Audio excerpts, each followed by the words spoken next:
Chapter 1. The night Vander Falls went silent. The rain started at 11:43 p.m. People in Vander Falls would remember that detail later because the storm wasn't in the forecast. The evening news had called for clear skies and mild temperatures, the kind of quiet Missouri summer night where porch lights glowed soft yellow and the crickets drowned out the highway miles away. But at 11:43, the wind changed. By midnight, the streets were empty. And by morning, 4 people were gone. The old Levain house sat near the edge of town on Briarwood Drive, just beyond the abandoned rail crossing and less than a mile from Blackwater Falls itself. The home was nothing special. 2 stories, pale siding, creaking porch swing, flower beds overrun with weeds after years of neglect. Yet everyone in Vander Falls knew the house. People swore the clocks inside never kept proper time. Teenagers claimed they saw lights moving through the upstairs windows after the family had moved away years before. Hunters in the woods nearby talked about hearing voices echoing from the falls long after midnight. Most people laughed those stories off. At least they did before June 14th, 1998. At 1:17 a.m., Melanie Voss parked her Chevy Cavalier crooked in the driveway and killed the engine. Finally, she muttered. Beside her, Rachel Mercer groaned dramatically and rubbed her bare feet. I swear, if I ever hear that graduation song again, I'm suing the school. From the back seat, Tyler Kent laughed. You can't sue a song. Watch me. The 4th member of the group, Noah Pike, climbed out holding a paper sack of gas station snacks and 2 VHS tapes they'd rented on the way home. You idiots coming or what? I'm not standing in the rain all night. The rain fell harder now, tapping against the hood in uneven rhythms. Rachel paused before shutting the car door. Do you guys hear that? Hear what? Melanie asked. That humming. Everyone went still. For a moment, under the rain and distant thunder, there was something else. A low vibration. Not mechanical, not quite sound. More like the feeling of standing too close to giant speakers at a concert. Tyler frowned. Probably the power lines. But there were no power lines overhead. The group stared toward the trees behind the house. Black silhouettes shifted in the storm. Then lightning flashed. For half a second, the woods looked wrong. Not darker. Older. The trees seemed impossibly massive, twisting upward into the sky like something ancient. Then the light vanished. Everything returned to normal. Rachel laughed nervously. Okay, nope. I officially hate this weather. Noah forced a grin. You've watched too many horror movies. Another flash of lightning. Closer this time. The porch light flickered. The humming grew stronger. Melanie suddenly looked uneasy. My mom said this house used to belong to a railroad worker who disappeared. Tyler rolled his eyes. Every house in this town has a ghost story. No, seriously, she continued. She said people around here used to call Vander Falls a thin place. A what? She didn't explain it. Thunder cracked so violently the windows rattled. And then, every light in the house went out. The entire neighborhood disappeared into darkness. No streetlights, no porch lights, nothing, just rain. And that humming. Rachel whispered, Guys! Far off in the woods behind the house, a light appeared. Blue-white, pulsing softly between the trees. Noah stared at it. What the hell is that? Nobody answered. The light moved. Not toward them. Around them. Like it was circling. The air suddenly felt heavy, thick with static electricity. Tyler's watch began spinning backward. Click, click, click. Faster and faster. Then all 4 phones buzzed simultaneously.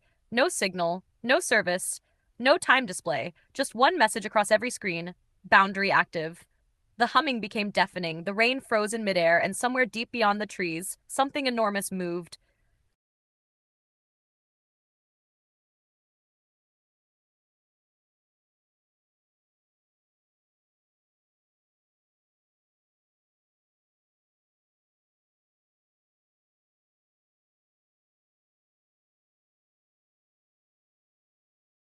Chapter 2. The Boundary. For one impossible second, the world stopped moving. Rain hung motionless in the air like shattered glass suspended around them. Tiny droplets floated inches from Noah's face, unmoving, reflecting flashes of pale blue light from the woods. Nobody breathed. Nobody spoke. Even the thunder had vanished. The only thing left was the humming. Low. Ancient. Alive. Tyler stared at his watch as the hands spun backwards so fast they blurred together. This isn't real, he whispered. The words sounded wrong the moment they left his mouth, stretched and distorted, like his voice had traveled underwater before reaching his own ears. Rachel grabbed Melanie's arm hard enough to hurt. We need to go inside. But Melanie couldn't move. Her eyes were fixed on the woods, on the light. It pulsed again between the trees. Closer now. Noah slowly stepped backward toward the porch. Okay, he said carefully, forcing calm into his voice. Power outage, weird weather, maybe some kind of transformer exploded. Tyler shook his head. There are no transformers back there. The light moved again. This time they all saw it clearly. Not floating, walking. Something tall passed silently between the trees, carrying the blue-white glow with it. Human-shaped. But wrong. Its movements skipped strangely like frames missing from a videotape. Rachel's voice cracked. Did you see that? Nobody answered. Because they had. The Cavalier suddenly roared to life behind them. All four jumped. The headlights flicked on by themselves, flooding the driveway with pale yellow beams. The radio exploded with static. Then, a voice. Faint. Broken. Don't cross. Static swallowed the words. Then the voice returned louder. Do not cross the... The radio died. At the exact same moment, every house light across the neighborhood flickered back on. The rain crashed downward again. Time resumed. The storm roared to life around them so violently it felt like reality itself had snapped back into place. Rachel screamed. Noah stumbled onto the porch. Tyler spun around toward the street. What the hell was that? Nobody had an answer, but the woods were dark again, completely dark. No blue light, no figure, nothing, only rain hammering the trees. Inside the house, the air smelled faintly metallic, like burnt wires or ozone after lightning. Melanie slammed the door shut and locked it. Okay, she said quickly, breath shaking. Nobody panic. We're way past that, Rachel snapped. Tyler moved to the living room window and pulled the curtain aside. The street outside looked normal again. Mostly. Except for one thing. Every clock visible in the house showed the exact same time. 2:17 a.m. The microwave, the VCR, the wall clock above the kitchen doorway, even the battery-powered clock near the stairs. Frozen. No movement.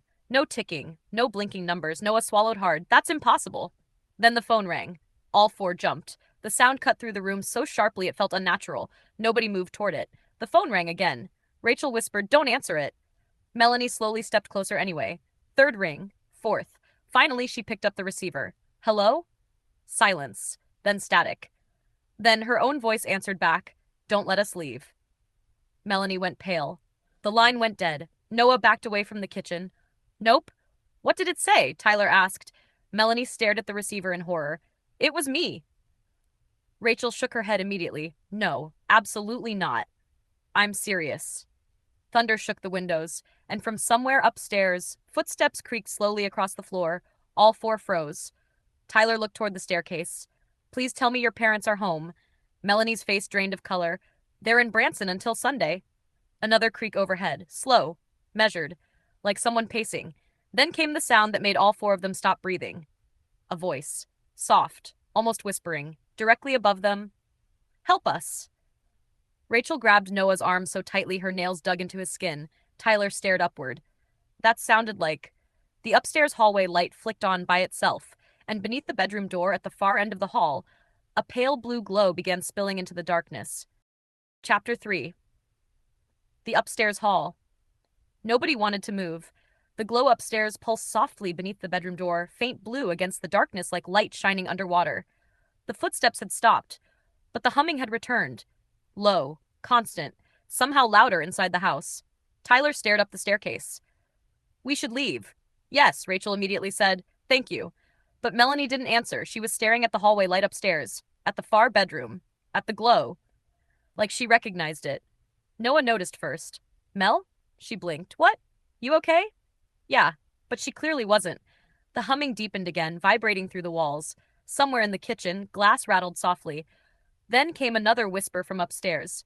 Not one voice this time, several, overlapping, impossible to make out. Rachel backed toward the front door. I don't care what anybody says, this house is messed up. Tyler finally moved. Everybody grab your stuff. We're leaving. But when Noah reached for the doorknob, it burned cold against his hand. Not freezing, not icy. Something worse. A cold so deep it felt alive. He jerked his hand back instantly. What the? The metal knob vibrated beneath his fingers, then slowly began turning by itself. Everyone stared. The deadbolt unlocked. Click. The handle twisted downward, and the front door creaked open 3 inches. Rain and darkness waited outside, but the street beyond no longer looked right. The houses were gone. Not dark. Gone. Beyond the porch sat only thick fog stretching across the entire neighborhood. Rachel whispered, "No." The fog moved strangely, not drifting, breathing. And deep within it, lights, hundreds of them, floating silently at impossible distances. Noah slammed the door shut. "What is happening?" Nobody answered, because upstairs, something heavy moved. The entire ceiling groaned. Tyler looked toward the staircase again, then the hallway, then back to the others. "I'm going up there." Rachel looked at him like he'd lost his mind. "No, you're not. We need to know what's happening. No, we need to survive." But Tyler was already moving. One slow step onto the staircase, then another. The wood creaked loudly beneath his shoes. The blue glow upstairs brightened instantly, reacting, waiting. Noah cursed under his breath and followed him. "Tyler, this is stupid." "Probably. You think?" Another step upward. The humming grew louder with every stair. Not in their ears now, inside their heads. By the time they reached the second floor landing, the air itself felt different. Heavy, like walking underwater. Rachel and Melanie finally followed behind them. The upstairs hallway stretched ahead unnaturally long. Noah stopped immediately. Was this hall always this big? Nobody answered. Because it hadn't been. The hallway should have ended after 15 feet. Instead, it extended far into darkness beyond the glowing bedroom door. Impossible distance inside a normal house. Tyler whispered, "That's not possible." The family photos lining the walls had changed too. The faces inside them weren't the same people anymore. In one photo, the house stood alone beside massive black trees, none of them recognized. Another showed Vander covered in thick fog beneath strange lights in the sky. And in the final picture, all 4 of them stood together on the front porch, wearing different clothes. Older somehow. Their expressions terrified. Rachel nearly dropped the flashlight she'd grabbed downstairs. "Nope, nope, nope."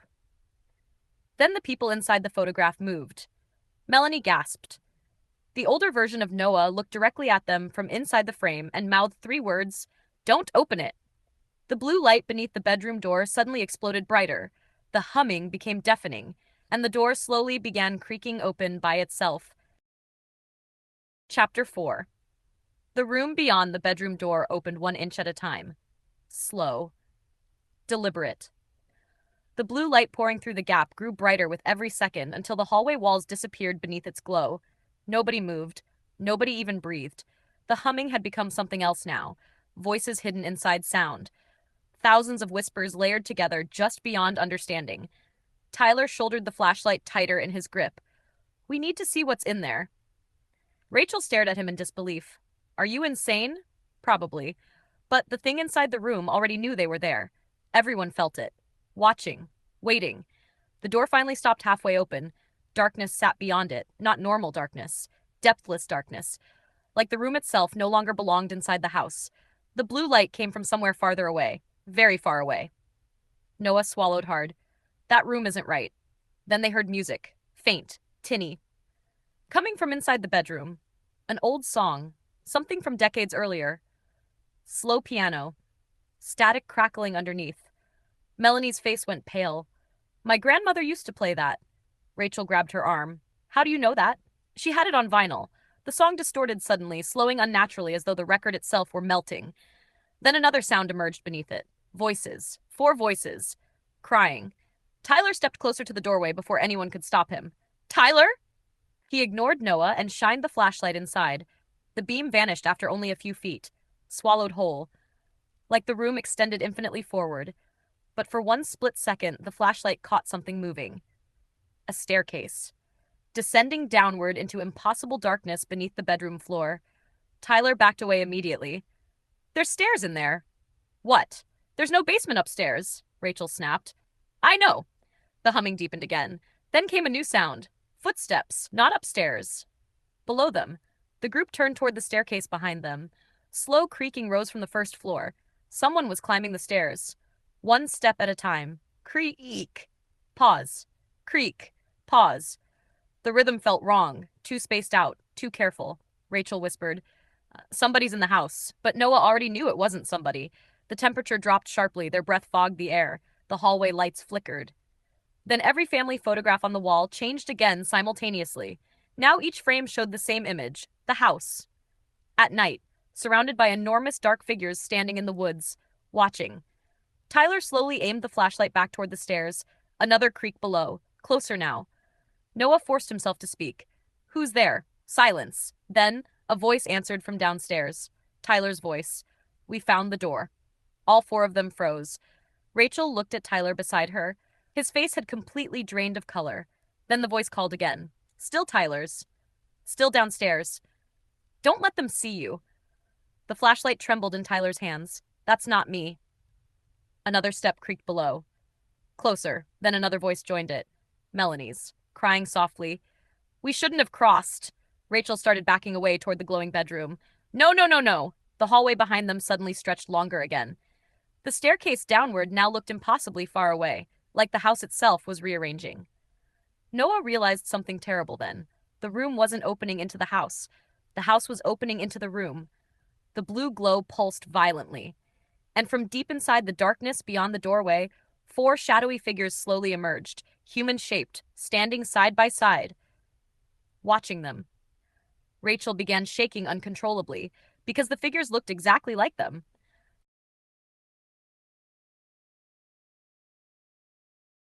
Chapter 5, The Other Four. The figures stood motionless inside the blue glow. Four silhouettes. Four people. The same height, the same shapes, the same faces. Them. Noah felt every hair on his body stand up. This wasn't resemblance, it wasn't coincidence, it was impossible certainty. The figure nearest the doorway was him. Older, thinner. A scar cut across his forehead. His clothes were torn and stained with dirt. And his eyes carried the exhausted look of someone who hadn't slept in years. Rachel began crying. Softly at first, then harder, because her double looked worse. Much worse. The other Rachel's hair had gone almost completely white, despite appearing only a few years older. Dark circles surrounded her eyes. Her face looked haunted, as though she'd seen something no human being was meant to see. The older Tyler stepped forward first. The blue light shifted around him like moving water. Don't come through. His voice sounded normal, human, real. The words echoed strangely through the hallway. Not from the room, from everywhere. The older Melanie immediately turned toward him. Stop. Her voice carried genuine fear. You can't tell them that. Tyler stared. What is this? The older version of himself laughed once.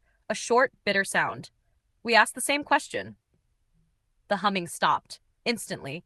The silence that followed felt worse. No wind, no rain, no movement. Just the impossible sight of four people staring at themselves.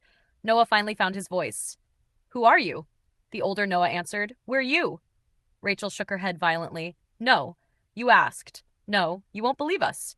No. The older Rachel lowered her eyes sadly. We didn't either. The house groaned, not the normal creaking of old wood settling. This sounded deeper, as if something enormous beneath the foundation had shifted in its sleep. The walls trembled, dust drifted from the ceiling, and somewhere far below them a sound echoed upward. A horn. Long, low, ancient. The older versions of themselves immediately reacted. Fear crossed every face.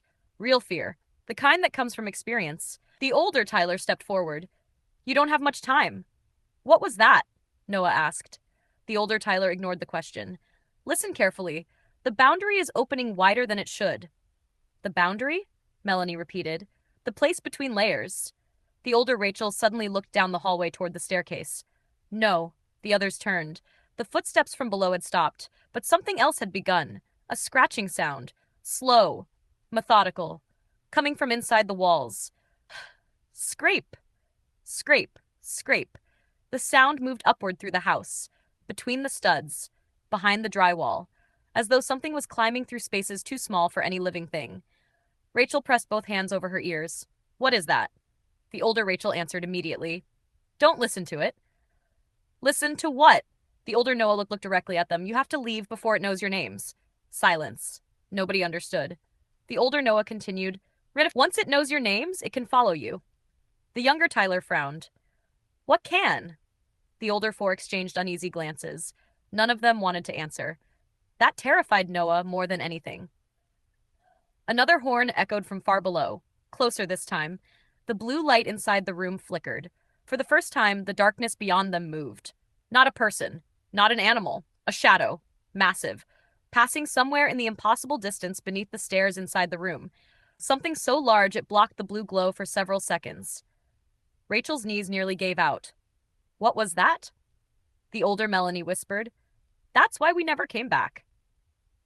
The hallway lights exploded. Glass shattered. Darkness swallowed the house. For 1 second, the only illumination came from the blue doorway. And in that brief flash, Noah saw something standing behind the older versions of themselves. A figure. Tall, thin, its arms impossibly long, its face hidden, watching, waiting. The lights flickered back on. The figure was gone, but the older Rachel had seen Noah's reaction. Her expression changed immediately. Did you see it? Noah nodded slowly. The older Rachel closed her eyes.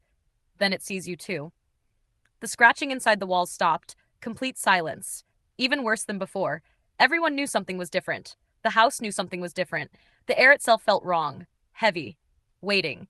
Then came a new sound. A voice. Soft, childlike, from downstairs. Melanie? Melanie froze. The color drained from her face. Noah looked at her. You know that voice? She nodded. Barely. My brother. The others stared. You have a brother? Rachel asked. I had one. Nobody spoke. The older Melanie suddenly stepped forward. Don't answer. The voice called again, closer now. Melanie? A little boy, no older than 8, sounding scared, alone. The older Melanie's eyes filled with tears. Please don't answer. The younger Melanie looked between the voice downstairs and her older self. What is going on? The older Melanie swallowed hard. My brother died when I was 9.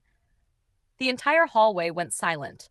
Then the voice below whispered, I'm cold. The house shook violently, and from deep within the blue doorway, the horn sounded a third time.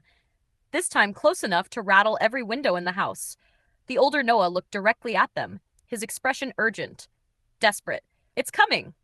What's coming? Tyler demanded. The older Noah answered with 4 words, words that would haunt them for the rest of their lives. The keeper of boundaries. Ha!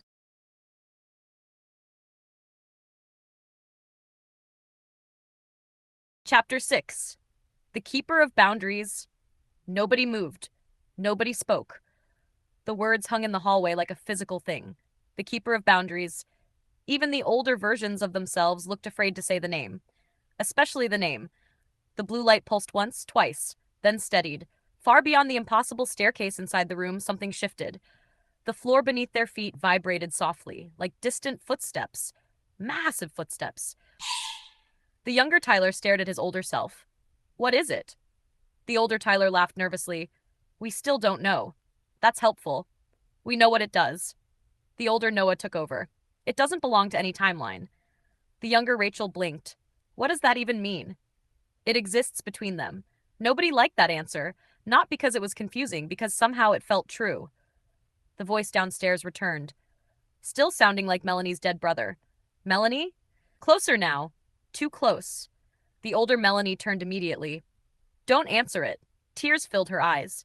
The younger Melanie looked stunned. You've heard him before? The older Melanie didn't respond. That was answer enough. The house groaned again, louder this time. The hallway stretched farther. The staircase leading downstairs seemed impossibly distant now, as though the house itself were being pulled apart. Layer by layer, reality by reality. The older Rachel looked toward the blue doorway. It found the house. The older Noah nodded grimly. It always does. Far below them, beyond the impossible staircase inside the room, another horn sounded. Closer. The darkness shifted. Something enormous was moving upward. The blue glow dimmed as it passed behind unseen structures, buildings perhaps, mountains, entire landscapes hidden inside the impossible space beyond the room. Noah realized with horror that they weren't looking into another room at all. They were looking into another world. The younger Tyler stepped closer to the doorway, despite every instinct screaming not to. The older Tyler grabbed his arm. Hard. Don't. Tyler jerked back. What? The older Tyler stared directly into his eyes. If you see its face, it learns you. Silence. Nobody knew what that meant. Nobody wanted to. Then the photographs changed again. Every frame lining the hallway walls flickered simultaneously, this time showing scenes none of them recognized. A city. Huge. Ancient. Built beneath a sky filled with unfamiliar stars. Massive waterfalls poured from cliffs thousands of feet high. The city stretched farther than the eye could see, and in the center stood a black tower. The older Rachel gasped, "No." The younger Rachel noticed immediately. "You know that place." The older Rachel looked away. "We lived there." The hallway went silent. The younger Noah frowned. "What?" The older Noah nodded slowly. "After we crossed." Nobody had time to process that, because the scratching returned, not inside the walls. So the pictures themselves began moving. The image of the black tower shifted. Something emerged from its entrance, a tall, dark shape, walking, coming closer, frame by frame, photograph by photograph, as if it were moving through the pictures toward them. The older Tyler cursed. "It's found us." The blue light exploded. Every bulb in the house shattered simultaneously. Darkness swallowed everything. For one terrifying second, the only thing visible was the doorway, and standing within it, a silhouette, tall, impossibly tall, watching from somewhere far beyond the staircase. Its eyes glowed faintly blue. The horn sounded again, not below them this time, not far away, right behind them, inside the house. The group spun toward the end of the hallway, toward the darkness beyond the stairs, toward the place where the sound had come from. And there, at the far end of the impossible hallway, a door had appeared, a door that had never existed before. Slowly, silently, it began to open, and something on the other side whispered, "I remember all 8 of you."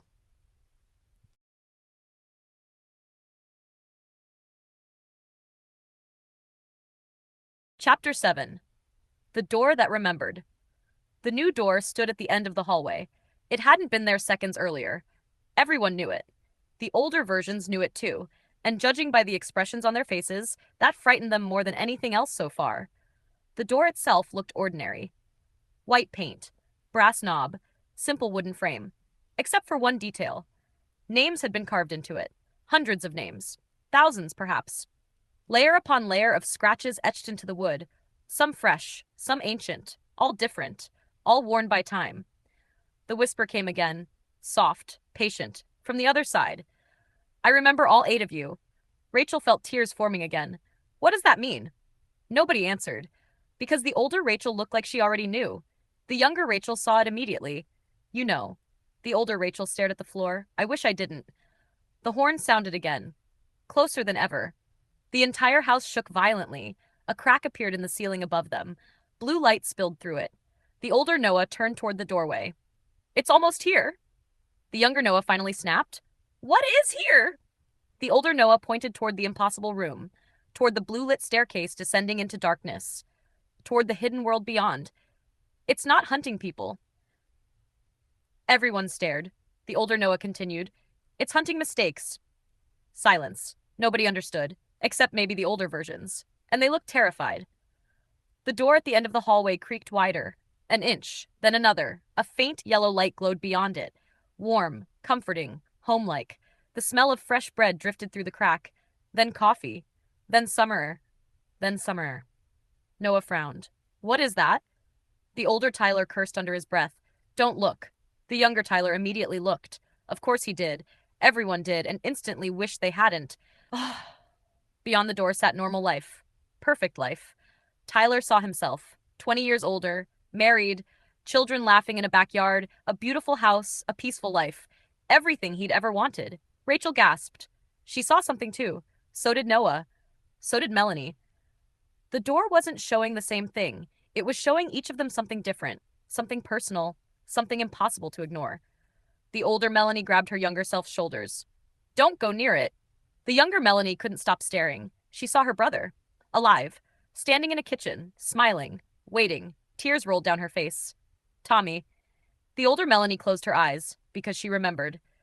The whisper returned, gentle, kind, almost loving. "You belong here." The door opened wider. The warm light spilled farther into the hallway. The humming vanished. The fear vanished. Even the sound of the horn seemed distant now, like a fading nightmare.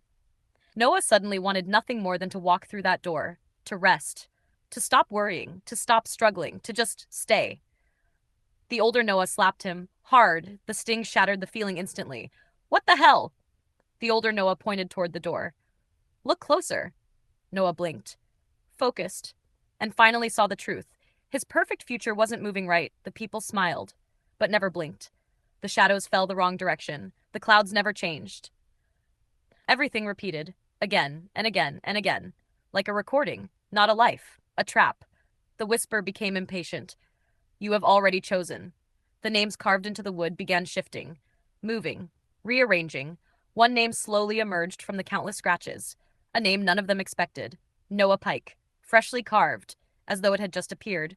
Noah stumbled backward. What is this? The older Noah looked sick. It writes down everyone who enters. The younger Rachel stared. Everyone. The older Rachel nodded. Everyone who never comes back. Then a second name appeared. Rachel Mercer, then a third. Tyler Kent, then a fourth. Melanie Voss. The hallway fell silent. The names continued carving themselves deeper into the wood, letter by letter, as if reality itself had already decided. And then something happened that none of the eight expected. The door inside the room, the impossible room leading into the hidden world, began to close. The blue light flickered. The older versions panicked immediately. No! The older Tyler rushed forward. If that closes, we're trapped! The younger Noah looked between the two doors, the warm, inviting door at the end of the hall, and the blue doorway to the hidden world. One promised comfort, one promised answers. Neither felt safe. Then, from somewhere beyond the black tower in the hidden world, a new sound echoed upward. Not a horn, not a whisper. A voice.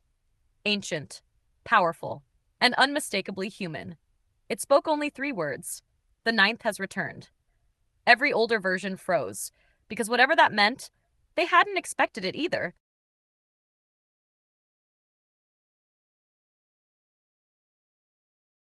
Chapter 8. The ninth. The hidden world went silent. The blue light stopped pulsing. Even the distant footsteps of the keeper seemed to pause, as though something had happened that should not have happened. Something old. Something forgotten. Something impossible. The ninth has returned. The words echoed across the impossible landscape beyond the room. Not spoken. Felt. The way thunder is felt in your chest before it's heard. The older versions stared into the darkness, horrified. The younger versions stared at the older ones, confused. Tyler finally spoke. Who's the ninth? Nobody answered immediately, because nobody wanted to. The black tower shown in the photographs suddenly appeared inside the blue doorway itself. Not the whole tower, just its reflection. Like reality was beginning to overlap. Massive black stone rose into a sky filled with unfamiliar stars. The sight lasted only a second, then vanished. But it was enough. The younger Noah saw movement near the tower. A person, standing alone, watching. The older Rachel whispered, That's impossible. The younger Rachel turned toward her. What is? The older Rachel looked sick. There were only 8. The hallway trembled. The names on the mysterious door began moving again, scratching, rearranging, carving themselves deeper. Suddenly a 5th name appeared beneath the others. Not one of theirs. A name none of them recognized. Elias, silence. The older versions immediately reacted. Fear. Real fear. The kind reserved for things long buried. The younger Noah pointed. Who is that? The older Noah swallowed hard. He was the first. The horn sounded again, not from below, not from outside, from everywhere. The house shook violently. The walls cracked. Photographs fell from their frames. The impossible hallway stretched even farther. And for a brief moment, the house disappeared. Noah saw something else. Not Briarwood Drive. Not Vander Falls. A city. The same city from the photographs. Gigantic waterfalls pouring into endless darkness, bridges connecting impossible cliffs, thousands of lights glowing beneath strange constellations, and everywhere. People. Millions of them. Living, working, existing. An entire civilization hidden beyond the boundary. Then the vision vanished. The house returned. The others had seen it too. Rachel's face had gone completely pale. What was that? The older Rachel answered softly. Home. Nobody liked that answer, especially because she meant it. The door at the end of the hallway opened wider. The warm, false paradise inside grew brighter. The whispers became more insistent. You've already lived enough. You've already suffered enough. You can stay. Melanie heard her brother's voice. Tyler heard his future children laughing. Rachel heard her grandmother singing. Noah heard something different. A woman's voice. One he didn't recognize, yet somehow felt he should. The older Noah saw his reaction immediately. His expression darkened. What did it show you? Noah, I don't know. The older Noah nodded. That's worse. Suddenly, the blue doorway snapped smaller. The opening into the hidden world was shrinking. Closing. Fast. The older versions panicked. Move. What? Now! The older Tyler shoved his younger self toward the doorway. If it closes, you'll never find the city.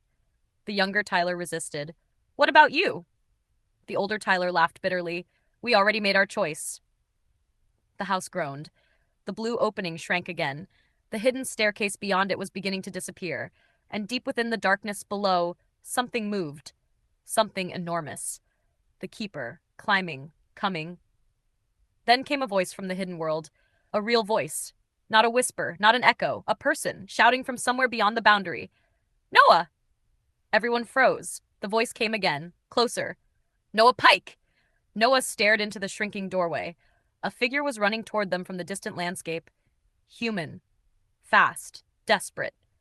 The older Noah's face drained of color, because he recognized the runner immediately. Everyone did.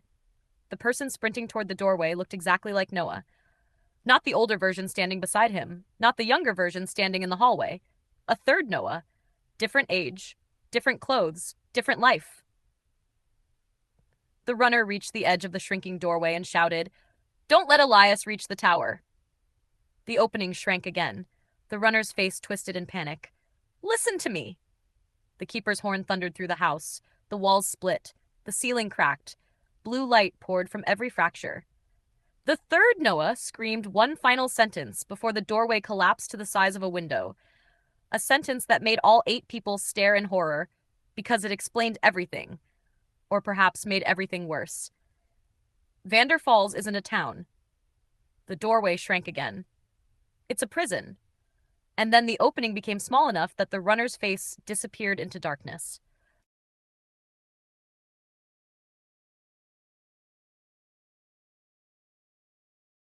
Chapter 9.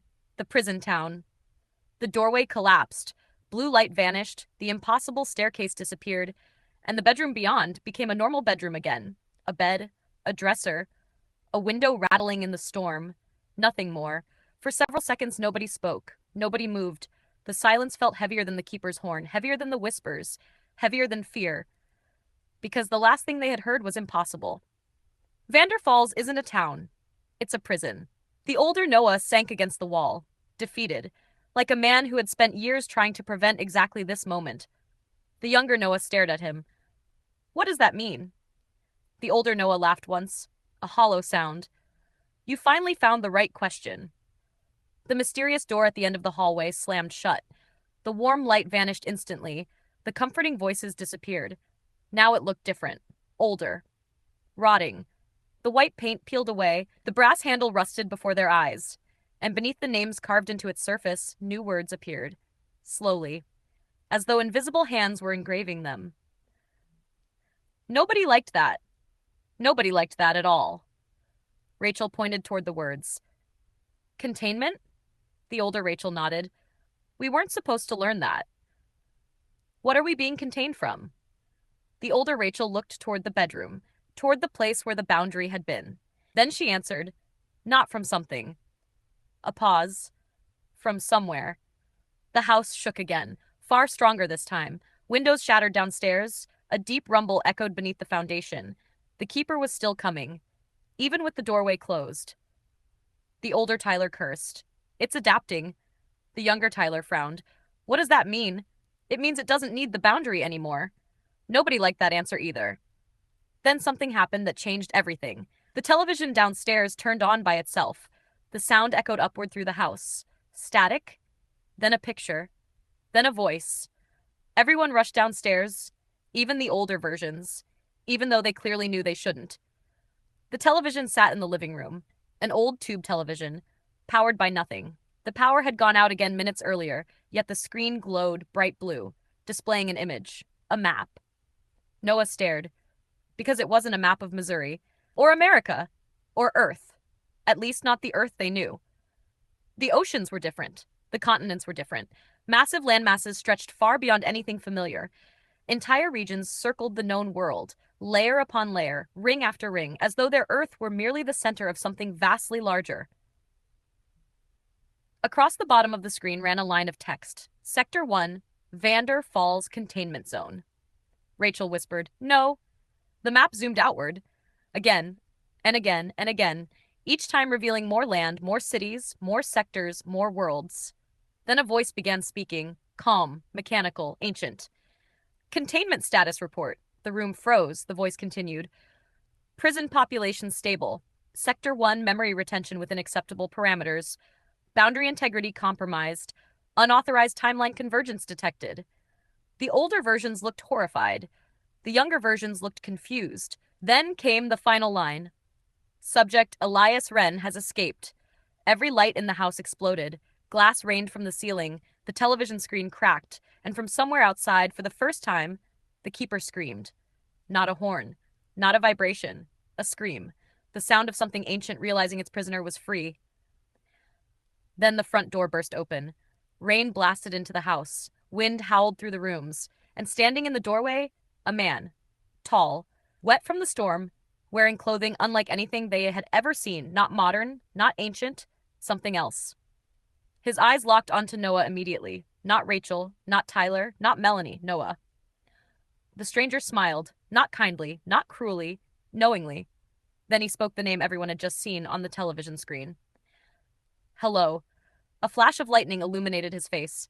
My name is Elias Wren. And behind him, beyond the rain-soaked street, the entire town of Vander Falls disappeared, replaced by endless darkness stretching to the horizon.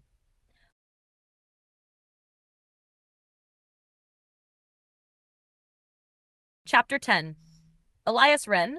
Nobody moved. Nobody even blinked. Rain blew through the open doorway and pooled across the hardwood floor. Beyond Elias Wren stood no street, no neighboring houses, no Vander Falls, only darkness, infinite darkness, broken occasionally by distant lights scattered across the horizon like islands in a black ocean. Elias stepped inside. The darkness behind him remained. It did not move with him. It simply waited, watching. The older versions immediately backed away. Fear crossed their faces. Not fear of the keeper, not fear of the boundary, fear of Elias. The younger Tyler noticed first. You know him. The older Tyler laughed bitterly. Oh, we know him. Elias removed a pair of strange gloves and laid them carefully on the kitchen table. The material shimmered faintly. Not cloth, not leather, something else. His eyes drifted toward the television, toward the cracked screen, toward the words, Subject Elias Wren has escaped. He smiled. Technically true. Noah stepped forward. Who are you? Elias looked at him for several uncomfortable seconds, as though deciding how much truth to reveal. Then he pointed toward the older versions. They told you about the city. Nobody answered. That answer was obvious. Elias nodded. Good. He glanced toward the ceiling, toward the place where the keeper's scream had originated. It means we're running out of time. The older Noah finally spoke. You shouldn't be here. Elias smiled. I was always going to be here. The answer somehow felt important. Nobody understood why. Lightning flashed outside. For a split second, everyone saw the darkness beyond the doorway more clearly. Structures existed out there. Massive structures. Buildings larger than mountains. Ancient walls stretching impossibly far into the distance. Then darkness swallowed them again. Rachel pointed toward the television. What is Sector 1? Elias sighed. The lie. Silence. The town. He gestured toward the darkness. The memories, the lives, the histories. Most of it. Nobody liked where this conversation was going. Elias sat slowly in a kitchen chair, looking suddenly tired. Older than he first appeared. Much older. The people of Vander Falls believe they're living normal lives. He looked toward Noah. So did your parents. Then Rachel. So did yours. Then Tyler. Then Melanie. The room grew very quiet. The prison works because nobody knows they're inside it. Tyler shook his head immediately. No. Elias shrugged. I said the same thing. The older Rachel stared. You really don't remember, do you? The question wasn't directed at the younger group. It was directed at Elias. Elias smiled sadly. Not all of it. That answer scared the older versions more than anything else he'd said. The house shook violently. The keeper screamed again. Closer. Much closer. A crack split the living room wall. Blue light spilled through it. Elias immediately stood. No. The crack widened. Beyond it wasn't insulation, or wood, or brick. Beyond it sat a night sky filled with unfamiliar stars. The prison was breaking. The younger Noah stared at the impossible opening, at the alien constellations beyond, at the city lights visible far away, then back at Elias. Who are you really? Elias didn't answer immediately. For the first time, uncertainty crossed his face, like he genuinely didn't know. Then he looked toward the mysterious door upstairs, toward Containment Gate 7, toward the names carved into it. And finally he spoke. I think, he hesitated, I think I built this place. The room fell silent. Even the older versions looked shocked. Then the horn sounded again. Not from below, not outside, from directly beneath the house. Something enormous struck the foundation. The entire structure lurched sideways. Windows exploded inward. The floor cracked. And from somewhere below came a voice unlike any they'd heard before. Deep, ancient, patient. A voice that spoke only one sentence. Elias Wren, your sentence is not complete. And for the first time since arriving, Elias looked genuinely afraid.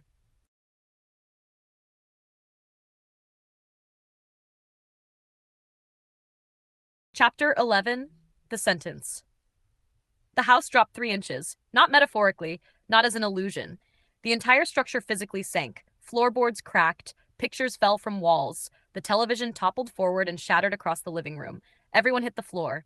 Everyone except Elias. He remained standing, frozen, listening. The voice below spoke again, not louder, closer. Elias Wren, your sentence is not complete. The words carried impossible weight. The windows bowed inward. The air thickened. Noah felt pressure building inside his ears. Tyler nearly collapsed. Rachel began bleeding from one nostril. Whatever was beneath the house wasn't simply speaking.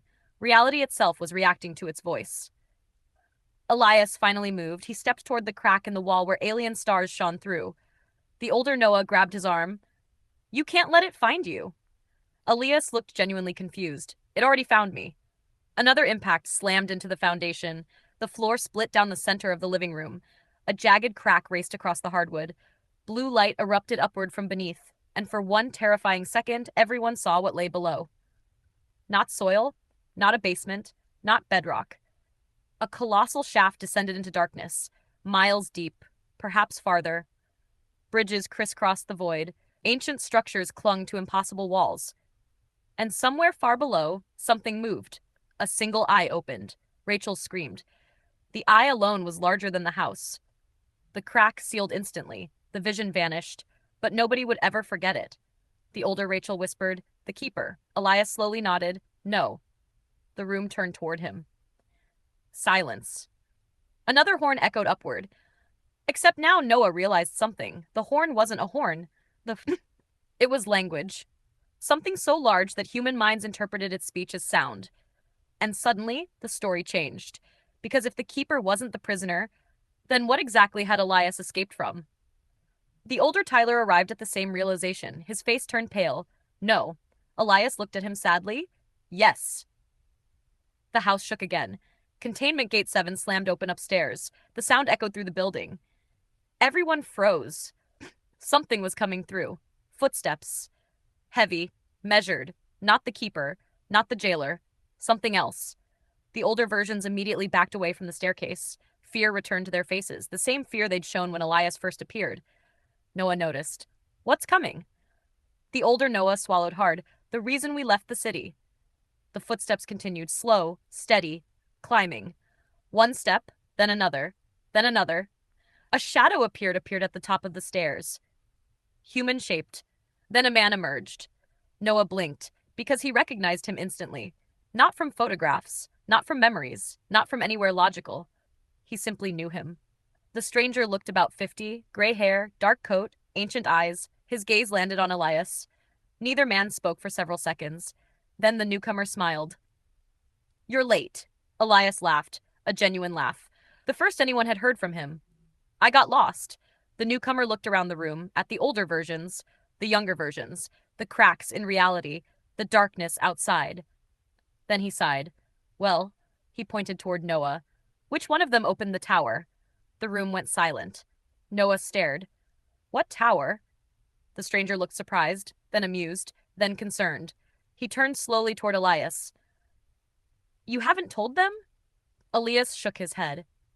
The stranger closed his eyes as though processing a disaster. Then he spoke the sentence that changed everything. The Black Tower isn't a prison. A pause. It's a time machine. And somewhere beneath the house, the jailer roared.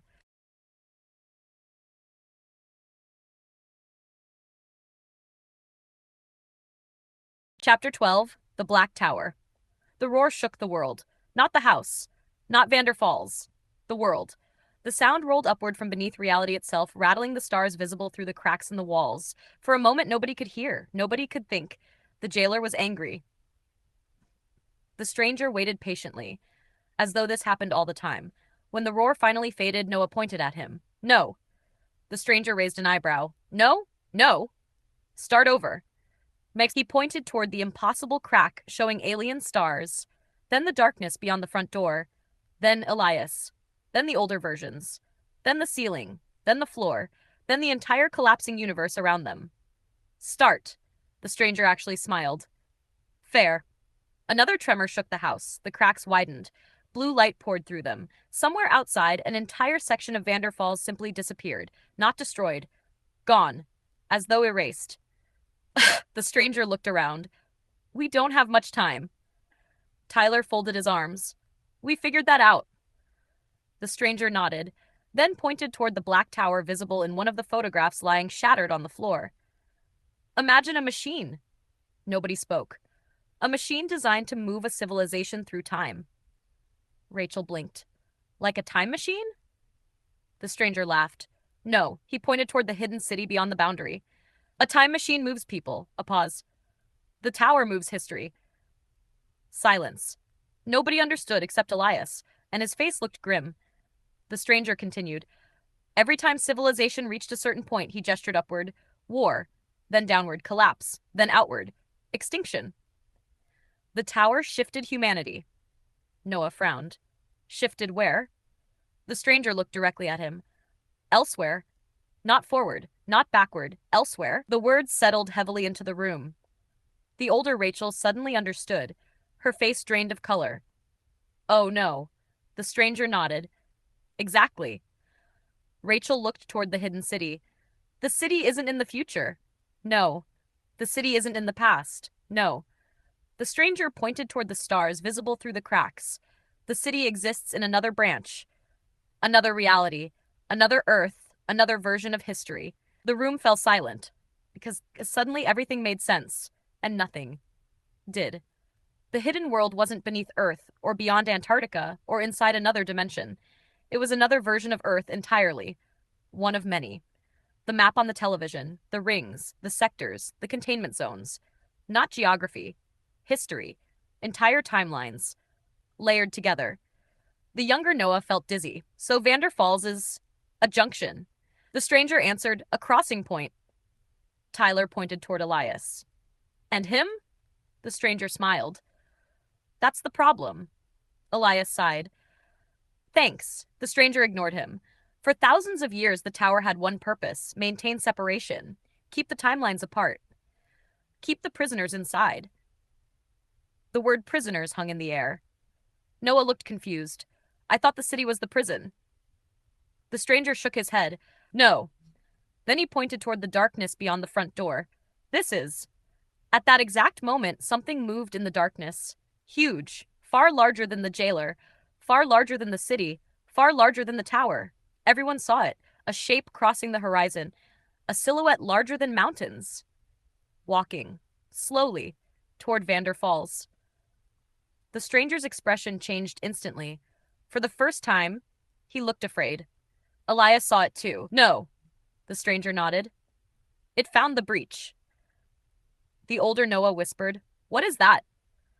The stranger stared at the distant shape, then answered with a single word. Tomorrow. Nobody understood, but Elias did. And the look on his face said that tomorrow was the last thing in existence they wanted to meet.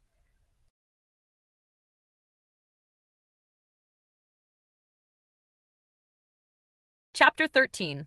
Tomorrow nobody spoke. The shape on the horizon continued walking, one step, then another. Each movement took minutes. Not because it was slow, because it was unimaginably large. The thing looked almost human. Almost. A silhouette formed from shifting darkness and distant stars. Its outline constantly changed. Older, younger, male, female, child, elder. Every version of a person seemed to exist within it simultaneously. The stranger stared at it. His confidence had vanished. Elias looked even worse. Noah finally broke the silence. You called it tomorrow. The stranger nodded. That's the closest translation. Translation? The stranger took a long breath. Human language wasn't designed for things like that. Nobody liked that answer. Outside, the darkness beyond Vander Falls rippled, entire sections of the horizon folded inward. Reality itself seemed to bend around the approaching figure. Then Rachel noticed something horrifying. The thing wasn't walking toward them. It was walking toward the Black Tower. The tower they hadn't even reached yet. The tower hidden somewhere beyond the boundary. The tower that moved history. She pointed. It's not looking for us. The stranger nodded. No. Then Elias finished the thought. It's looking for the tower. The room fell silent. Because if something that size wanted the tower, then the tower must be far more important than they'd imagined. Another tremor rocked the house. Containment Gate 7 burst fully open upstairs. Blue light flooded the second floor. The air pressure changed instantly. The hidden world was breaking through. Noah looked up. What happens if that gate stays open? The older Noah answered. Eventually? He laughed nervously. Every timeline touches every other timeline. Tyler frowned. So? The older Rachel looked at him. So imagine every version of history trying to exist in the same place. That answer landed. Wars that never happened. Civilizations that never fell. People who died. People who never existed. Every possibility. Every choice. Every branch. Trying to occupy the same reality. The younger Melanie whispered, everything would collapse. The stranger nodded. Exactly. Then he looked toward Elias. Which is why we have a problem. Elias groaned. I know. No. The stranger pointed toward Noah. You don't. The room turned. Noah pointed at himself. Me? The stranger nodded. Yes, you. Noah immediately hated where this was going. Why me? The stranger looked toward the shattered photograph of the Black Tower. Then toward the mysterious names carved into Containment Gate 7. Then toward the spot where the third Noah had appeared. Finally, he spoke. Because you're the only version of Noah that wasn't supposed to exist. The room froze. Even the older Noah looked shocked. What? The stranger slowly approached him. You've met 3 versions of yourself tonight. The younger Noah, the older Noah, the runner from the boundary. That should be impossible. The stranger's expression darkened. The tower never creates 3. Elias suddenly stood. Wait. The stranger looked toward him. You think he's... Yes, silence. Elias stared at Noah. For the first time since arriving, really stared, as if seeing him clearly. Then Elias whispered, Oh no. Noah crossed his arms. Would somebody explain something? Nobody answered immediately. Muskura, because far away on the horizon, tomorrow stopped walking. Stopped completely. The giant figure slowly turned its head. Not toward the tower. Not toward the hidden city. Toward Vander Falls. Toward Noah. The stranger closed his eyes. Elias swore under his breath, and the older Rachel began crying, because she finally understood something the others didn't. Tomorrow wasn't searching for the tower. Tomorrow had been searching for Noah. It had finally found him. Chapter 14. The Impossible Noah. Nobody breathed.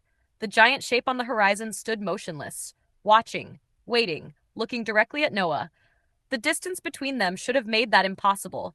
Tomorrow stood hundreds of miles away, perhaps thousands. Yet Noah knew, absolutely knew, it was looking at him, and only him. The older Noah slowly stepped backward, away from the younger Noah, away from everyone.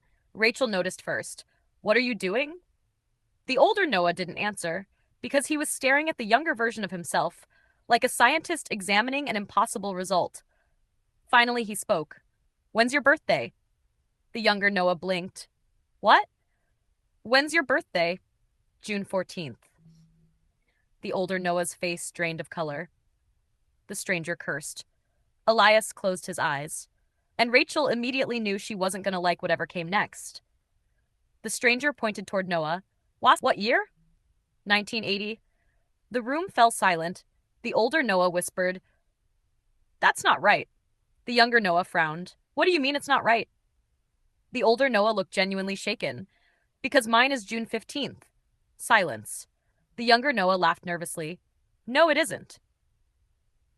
The older Noah stared back. "Yes." A cold feeling spread through the room. The younger Noah suddenly realized something terrifying. If they were truly the same person, their birthdays should match. Every detail should match. Every memory, every scar, every moment. But they didn't. The older Noah slowly rolled up his sleeve. A long scar crossed his forearm. "I got this when I was 12. The younger Noah looked down. His arm was smooth. No scar. The room grew quiet. The older Rachel suddenly understood. "Oh God." The stranger nodded. "Now you're catching up." The younger Noah looked from face to face. Nobody looked surprised anymore, only afraid. Especially Elias. "Tell me." Noah's voice was shaking now. "Tell me what I am." The stranger took a deep breath, then pointed toward the hidden city visible through the widening cracks in reality. "The tower doesn't move people through time." Noah already knew that. "It moves possibilities," the stranger continued. "Every choice creates branches. Every branch creates versions. Most branches collapse naturally. Some survive. Very few become stable." Then he pointed toward Noah. "You don't belong to any branch." Silence. The younger Noah laughed. "What does that even mean?" The stranger's expression didn't change. "It means you weren't created by history." Another tremor rocked the house. Tomorrow took a step. The ground shook. The stars beyond the cracks shifted position. Entire timelines moved, and suddenly Noah didn't feel like laughing anymore. The stranger spoke softly. "You are a correction." The words landed like a hammer. A correction. Not a person. Not a traveler. Not a prisoner. A correction. Elias suddenly walked toward Noah. Slowly, carefully, as though approaching something dangerous or sacred. "You remember things, don't you?" Noah frowned. "What things?" Elias didn't answer directly. Instead, he asked, "Have you ever remembered something that never happened?" The question hit harder than Noah expected. Because the answer was yes, more than once. Places he'd never visited, people he'd never met, conversations that didn't exist, moments that felt real. Too real. Elias saw the answer in his face. "Oh no." The stranger looked away. Because he had seen it too. And suddenly the room wasn't focused on tomorrow anymore, or the keeper, or the prison. It was focused on Noah. The house shook violently. Containment Gate 7 burst off its hinges upstairs. Blue light flooded the building. The hidden city became visible through every window. Waterfalls, bridges, the Black Tower. All of it. And for the first time, the tower moved. Not physically. It turned, like a giant compass needle. Slowly, deliberately, pointing directly at Noah. The stranger whispered, "No." Elias whispered, "No." The older Noah whispered, "No." Because they all knew what it meant. The tower had recognized him. And somewhere beneath the worlds, beneath the timelines, beneath the prison itself, something ancient woke up. Then a voice echoed from the tower. A voice heard across every reality, across every timeline, across every version of history, and it spoke only one sentence. "The architect has returned."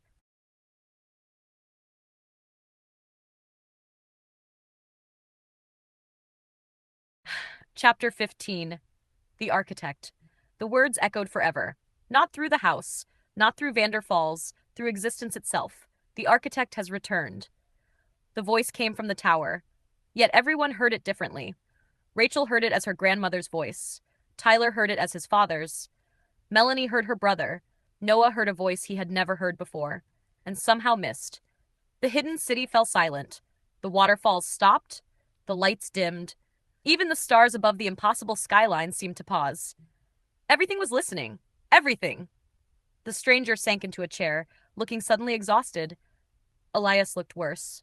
"No," he shook his head. "No, no, no." The younger Noah was done being confused. Who is the architect? Nobody answered immediately, because nobody knew. Not really. The older Rachel finally spoke. We thought it was a myth. The older Tyler nodded. A story. The first builder, the one who created the tower, the one who built the prison, the one who divided history. The room turned toward Noah, and that terrified him more than anything else. Stop looking at me. Nobody did. The tower continued pointing directly at him. The black structure stood thousands of miles away in another reality, yet somehow Noah could see it clearly now. Every stone, every window, every shadow. It felt familiar. Far too familiar. Then the memories started. Not his memories, other memories. Thousands of them. A desert beneath 3 moons, a city floating above clouds, an ocean that stretched upward instead of outward, a battlefield filled with machines larger than mountains, a library built inside a star. The images flooded his mind. Noah dropped to his knees. Rachel rushed toward him. Noah! The visions kept coming. A man drawing circles across enormous maps, a tower rising from black stone, gateways opening, worlds separating, timelines branching, civilizations being hidden from something, protected, contained, saved, or imprisoned. The memories were unclear, but one face appeared again and again. A younger Elias Wren, standing beside another man. A man Noah somehow recognized. The man turned, and Noah saw his face. His own face. Not similar, not related. The same. The vision shattered. Noah gasped for air. The room spun. Everyone was staring at him. Elias looked terrified. What did you see? Noah swallowed, then answered, You. Elias froze. You were there. Silence. Then Noah spoke the second part. The architect looked like me. Nobody moved. Nobody breathed. Because Elias immediately knew what that meant. The stranger did too. And judging by the look on his face, it was the worst possible answer. Outside, tomorrow took another step. Closer now. The horizon bent around it. The hidden city trembled. The black tower began glowing. Blue light shot upward into the strange sky, and far beneath the prison, the jailer screamed. Not in anger, in fear. For the first time. The house shook violently. A crack opened across the living room floor. Not blue this time. Golden. Warm. Ancient. Something was opening. Not a gate. Not a boundary. A memory. Deep within the golden light stood a workshop, a massive circular room filled with maps, models, machines, plans. And at the center sat a wooden desk. On the desk lay a journal. A single name was burned into the leather cover. Noah Pike. The younger Noah stared. The older Noah stared. Everyone stared. Then the journal opened by itself. Pages began turning, hundreds, thousands. As if searching for something. Finally, it stopped. One page, one entry, one sentence. Written in Noah's own handwriting. A sentence that should have been impossible. A sentence written centuries before he was born. If you are reading this, the prison has failed. And beneath it, another line slowly appeared, as though fresh ink were being written in real time. Tomorrow is early.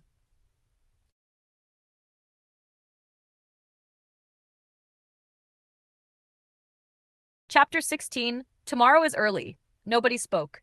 The words sat on the page like a warning carved into stone. Tomorrow is early. The handwriting was unmistakable. Every curve, every stroke, every tiny habit. Noah's handwriting. The younger Noah stepped closer to the journal. The older Noah did the same. For a strange moment, they stood side by side, both staring at words written by neither of them, and yet somehow by both. The golden light from the crack illuminated the room. Unlike the blue light of the boundary, this light felt alive. Warm, safe, ancient. The stranger knelt beside the journal, slowly, carefully, like a man approaching a holy relic. I've searched for this book for 40 years. Noah looked at him. You knew it existed? The stranger laughed. We all knew. His smile faded. We just never thought we'd find it. The journal's pages suddenly flipped again, not randomly, purposefully, stopping at a sketch, a drawing of the tower. The room went silent, because the tower in the drawing looked different. Smaller, incomplete, under construction. Scaffolding surrounded it. Workers climbed its sides, bridges extended outward, entire sections hadn't been built yet. At the bottom of the page, another note appeared. Year 1. The stranger nearly dropped the book. No. Elias grabbed the page, staring, rereading. What? Tyler demanded. The stranger looked up. This is impossible. Noah was getting tired of hearing that. Why? The stranger pointed at the sketch. Because nobody remembers year 1. The room fell silent. Elias slowly nodded. History starts after the tower. The older Rachel whispered, It always did. The journal disagreed. Another page turned. Then another. Then another. Maps, cities, timelines, calculations, thousands of years of notes. And then they found it. The page. The one the journal wanted them to see. Across the top were written 3 words. The tomorrow event.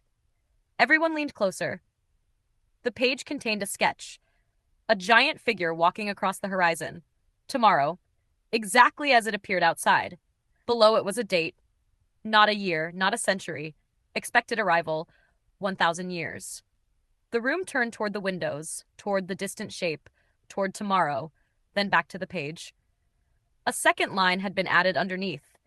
Fresh ink, appearing right before their eyes. Actual arrival, now. The stranger's face went white. Elias looked worse. The older versions looked ready to run. Noah frowned. Why is that bad? Nobody answered immediately. Then the stranger finally spoke. Because tomorrow only appears when the prison ends. Silence. The hidden city trembled. Far away, the black tower pulsed brighter. The waterfalls stopped flowing. The stars shifted again. Entire realities were moving. And then another sentence appeared in the journal. Fresh ink. New words. Cause of failure. Architect absent. The room turned toward Noah. Again. Noah groaned. Seriously? The journal didn't care. More words appeared. Architect status found. The page shook. The golden light intensified. And for the first time, the journal began writing faster than they could read. Sentences filled the pages. Entire paragraphs, diagrams, maps, warnings. Then suddenly it stopped. One final message. A question. Not to the room, not to the stranger, not to Elias. To Noah. The ink formed slowly, letter by letter. Do you wish to remember? The house shook violently. Outside, tomorrow took another step. Inside the hidden city, every light went dark, and deep beneath the prison, the jailer began climbing.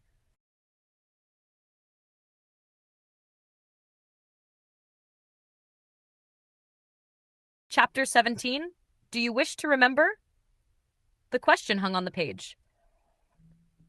The ink glowed softly, waiting, patient, as though the journal already knew the answer. Noah stared at the words. The room around him seemed to fade. The others were still there, Rachel, Tyler, Melanie, Elias, the stranger, the older versions, yet they suddenly felt distant, like voices heard through a wall. The journal was speaking only to him now. The golden light spread farther across the floor, slowly covering the cracks, the broken glass, the ruined living room. And beneath the question, a second line appeared. Warning. Memory restoration cannot be reversed. The stranger cursed. Noah, don't answer yet. The journal ignored him. Another sentence appeared. Time remaining, the room froze. Tyler pointed. What happens in 11 minutes? Nobody answered. Because everyone already knew. Tomorrow. The figure outside had stopped moving, but it was closer now, much closer. As though distance no longer mattered. The thing filled half the horizon, its outline continuously changing, millions of faces appearing and disappearing across its surface, millions of lives, millions of possibilities. Watching, waiting for Noah's answer. The realization struck him like lightning. Tomorrow wasn't coming. Tomorrow had already arrived. The countdown wasn't for it. The countdown was for him. The journal suddenly flipped pages, rapidly, violently, stopping at another sketch. A child, drawing maps. Noah frowned. The child looked familiar. Then he realized why. The child was him, or someone who looked exactly like him. The drawing showed enormous circles, rings, layers, worlds, and written beneath it, the page turned. Another drawing. The same child, older, building models of towers from scraps of wood. Age 12. The page turned again. The child was now a teenager, standing beside Elias, both smiling, both holding blueprints. 18. The room went silent. Elias stared at the image. His hands began shaking. No. The page turned again. A city, the Black Tower, completed. Thousands of people cheering. The child now grown into a man. Standing at the top of the tower. Noah, the architect. The page turned. War. The sky burning, worlds colliding, entire realities collapsing into one another, billions dying. The page turned. The tower activating. Timelines separating.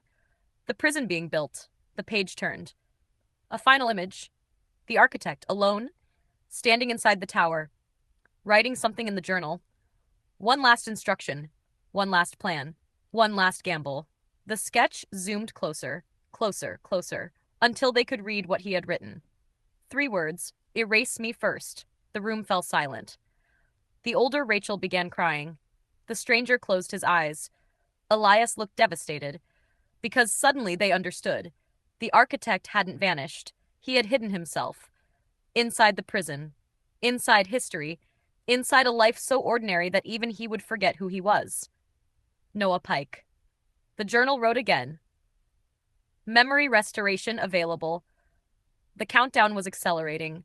Outside, tomorrow smiled, for the first time. And far beneath the worlds, beneath the tower, beneath the prison itself, the jailer reached the surface. A hand larger than a mountain broke through reality. The house shook, the city shook, the stars shook. And Containment Gate 7 exploded inward. Blue light flooded the building. A figure stepped through. Not the keeper, not the jailer. A woman. She looked directly at Noah and spoke words no one else in the room expected. Don't remember. The journal instantly blackened. The golden light flickered. The stranger jumped to his feet. Elias looked horrified because he recognized her. And judging by the fear in his eyes, she might have been even more dangerous than tomorrow.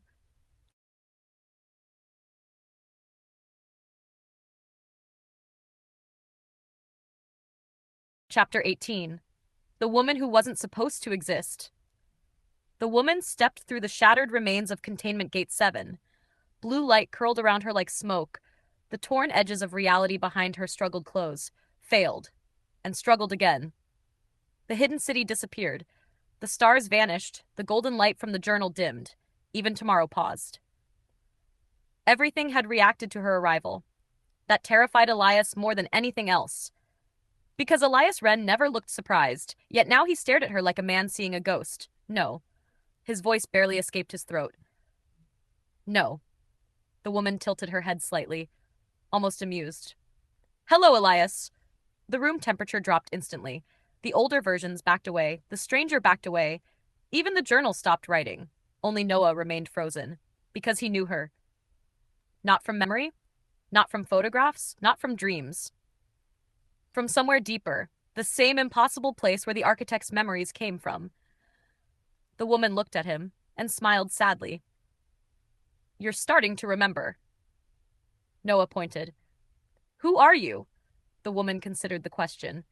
For a long moment, then answered, That depends on which history you ask. Nobody liked that answer. Elias certainly didn't. Tell them your real name. The woman's expression hardened. I've had many. The stranger suddenly spoke. We called you Mara. The room fell silent. The woman laughed.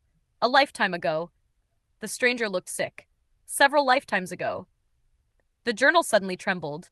Ink began spreading across the page by itself, not writing, erasing. Entire paragraphs vanished. Diagrams disappeared. Maps dissolved.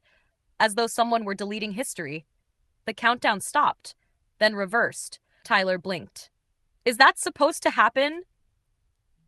No. Everyone answered at once.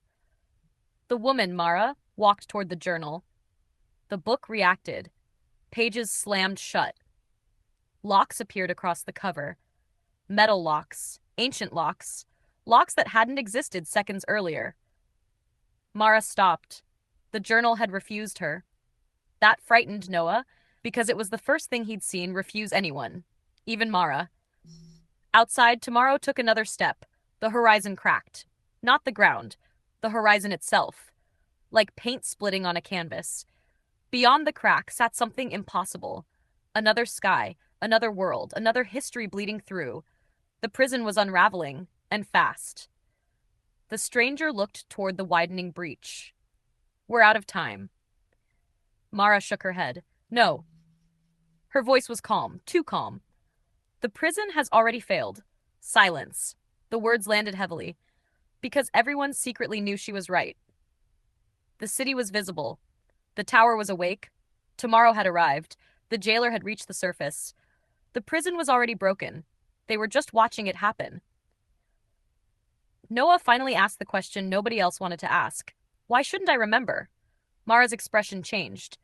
Not fear, not anger, sadness, deep sadness, because unlike the others, she already knew the answer. You built the prison. Noah nodded slowly. He'd figured that much out. Mara continued.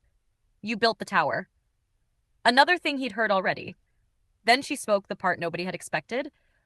The room froze. Elias looked away. The stranger closed his eyes. The older versions looked miserable, because apparently they all knew. Mara took another step toward Noah. You and I built it together. Noah stared. What are you talking about? Mara's eyes filled with tears. We were trying to save everyone. The hidden city flickered. The black tower glowed brighter. The jailer roared in the distance. Tomorrow continued approaching. And then Mara whispered the sentence that changed everything. We weren't protecting humanity from tomorrow. Silence. Nobody moved. Nobody breathed. Mara looked directly at Noah, her voice barely above a whisper. We were protecting tomorrow from humanity. Outside, the giant figure stopped. And for the first time, it spoke. A voice carried across every timeline, across every world, across every possibility. One word, a name. Noah.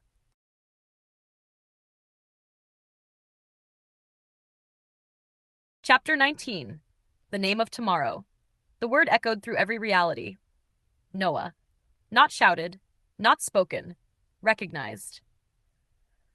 The giant figure on the horizon had not called for help, had not issued a warning, had not made a threat. It had spoken his name the way an old friend might, or a parent, or someone who had been searching for a very long time. The hidden city fell silent. The waterfalls stopped. The tower dimmed. The jailer froze halfway out of reality. Everything was listening. Everything was waiting for Noah's response. Noah hated that. I don't even know who I am anymore. Tomorrow answered immediately. Neither do I. The voice came from everywhere, from the stars, from the city, from the cracks in reality, from inside Noah's own memories. And for the first time, it sounded tired. Not ancient, not powerful, lonely. Mara closed her eyes. Oh no! The stranger whispered it remembers. Elias looked horrified. It shouldn't. Noah looked between them. What remembers? Nobody answered. Because tomorrow spoke again. You promised. The words struck Noah like a physical blow.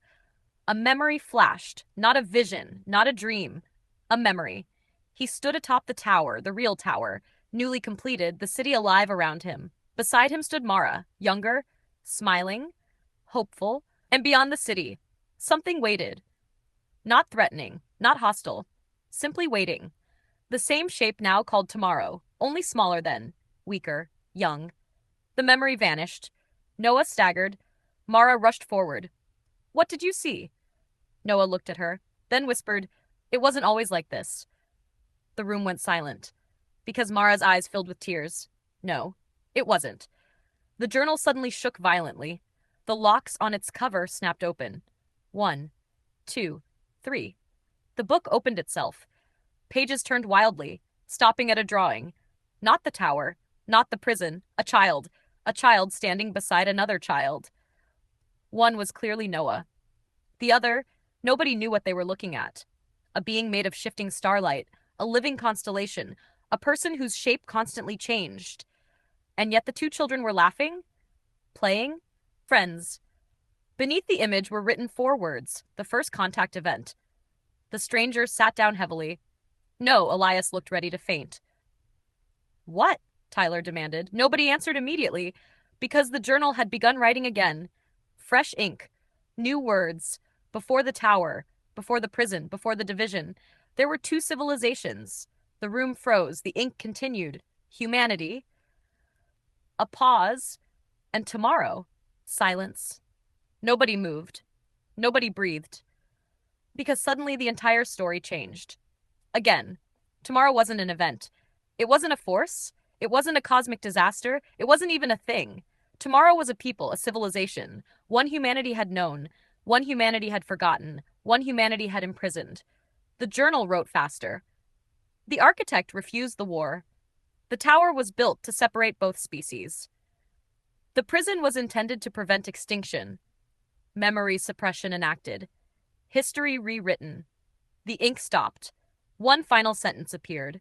A sentence that made Mara begin crying. A sentence that made Elias look away.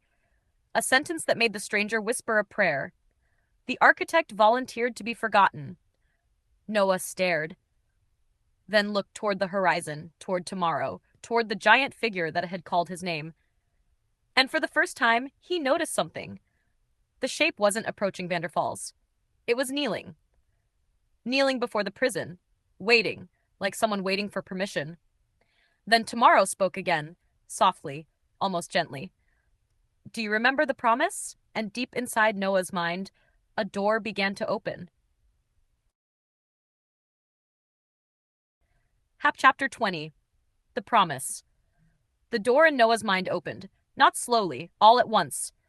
Memory crashed into him, light, sound, laughter, warm wind at the top of the tower, Mara beside him, young, brilliant, alive with hope, and across from them, tomorrow. Not enormous, not world-spanning, not terrifying. Small enough to stand beside them. A shifting being of starlight and possibility. Beautiful, curious, peaceful. It spoke with 1,000 overlapping voices, yet somehow Noah understood every word. Your species fears what changes. Young Noah, the architect smiled sadly. So does yours. Tomorrow tilted its head. True. Mara laughed. You two are more alike than either of you admits. The memory sharpened. Noah could feel his own heart pounding. Because this was important. This was the day everything changed. Architect Noah extended his hand toward tomorrow. I can build a bridge. Tomorrow studied him. Or a weapon. That depends on what we choose. Tomorrow's shape shifted. Faces, ages, possibilities. Then it spoke words that shook present-day Noah.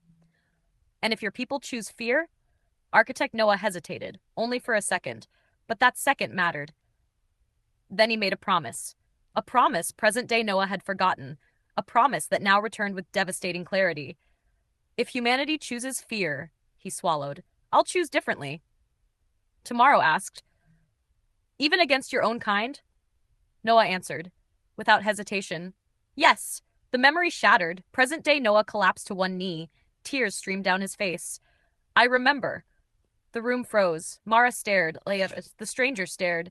Even the older version stopped moving. Tomorrow spoke, softly. Then you remember your promise. Noah looked toward the horizon, toward the kneeling giant, and finally understood. Tomorrow hadn't come to destroy humanity. It had come to collect a promise. Mara whispered, You remember enough? Noah nodded weakly. Enough. Elias stepped forward, his voice hard, almost angry. Then tell them. Noah closed his eyes, because he knew what came next. The worst part, the unforgivable part. He spoke anyway. I lied.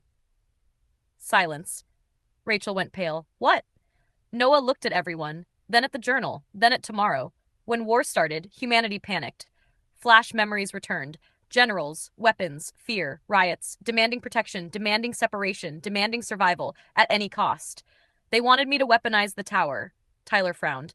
And? Noah's voice broke. I did. The room went dead silent. Mara began crying. She already knew, but hearing him say it hurt anyway.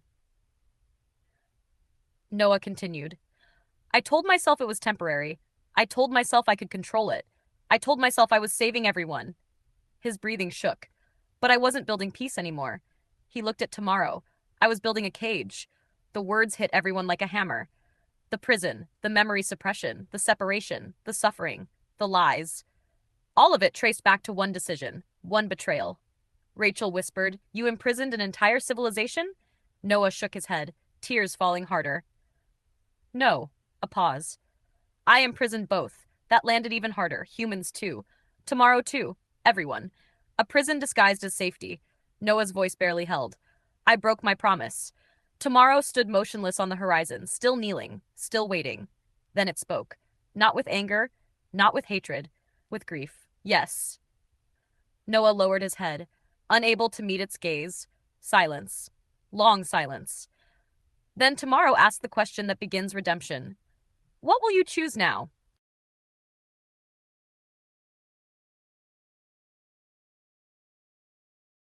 Chapter 21. The choice. Noah stood in silence. Tomorrow's question hung over every reality. What will you choose now? The prison trembled. The house groaned. The hidden city flickered like a dying signal. The black tower pulsed harder, brighter, as though waiting for input, waiting for command, waiting for its creator. Everyone stared at Noah, waiting. Even the jailer had stopped climbing. Even it was listening. Noah slowly rose to his feet. His legs shook, but his voice when it came was steady. For so long, he swallowed. I thought control was mercy. His eyes moved across the room. Rachel, Tyler, Melanie, the older versions, Elias, Mara, the stranger.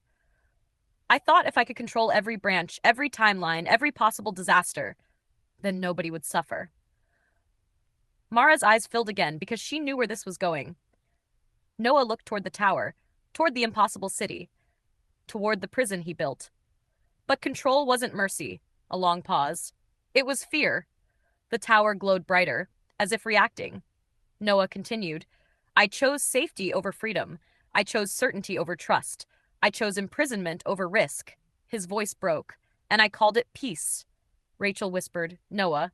He looked at her, for the first time, not as architect, not as mystery, just as Noah. I hurt everyone. Then he turned toward tomorrow, and I broke my promise. Tomorrow's massive form remained kneeling, still silent, still waiting. Noah took a breath, then made his choice. I won't choose control again. The tower flared. Blue became gold. The journal burst open. Pages whipped violently. Ink poured upward like smoke. Warning text appeared across every page. Architect command interface active. Primary authority detected. Awaiting instruction. The stranger's face went pale. Oh no, Tyler frowned. What? Elias answered, quietly, like a man watching history pivot. He can command everything. The city, the prison, the boundaries, the memory locks, the timelines, the tower, all of it. All under Noah's authority. Tyler stared. So fix it. The words were simple, but the room froze, because nothing about this was simple. The stranger spoke sharply. No. Everyone turned. He looked directly at Noah. If you drop all boundaries at once, he pointed toward the cracks in reality. Every timeline collides. He pointed toward tomorrow.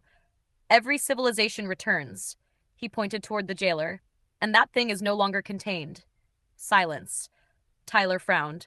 So what, he leaves the prison? The stranger's voice hardened. There are worse things than prisons. Noah's eyes narrowed. That sentence hit something inside him. A memory. A buried truth. Worse things than prisons. He turned slowly toward the stranger. No. The stranger stiffened. Noah stepped closer. You knew. The stranger said nothing. Noah's voice sharpened. You knew why I built it. Mara looked between them, confused. Elias suddenly understood. His face changed. No? Noah stared at the stranger, memory returning faster now, fragments aligning, truth surfacing. His voice dropped to a whisper. You were there. The stranger didn't answer. Didn't need to. Noah's breathing quickened. He remembered the workshop, the plans, the arguments, the betrayal. And him. Not as a stranger, as someone else, someone important, someone trusted. Noah whispered one word. Oren. The stranger closed his eyes. Rachel looked confused. Who's Oren? The stranger opened his eyes, ancient sadness in them. Then he answered, the man who convinced the architect to build the prison. Silence. Mara turned sharply. Elias stared. No. Oren looked at Noah. No more hiding. No more masks. I told you humanity wasn't ready. The room darkened. I told you freedom would destroy everything. His voice hardened. And I was right. Tomorrow rose from its kneel. Slowly. The horizon shook. The jailer roared. The tower pulsed violently. Noah's voice trembled with rage.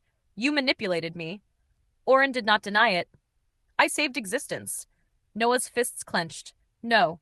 The journal wrote one final warning. Secondary administrator detected. Orin access verified. Everyone froze. Orin, administrator access. Tyler's eyes widened. Wait. The realization hit everyone at once. Mara whispered, "You helped build it."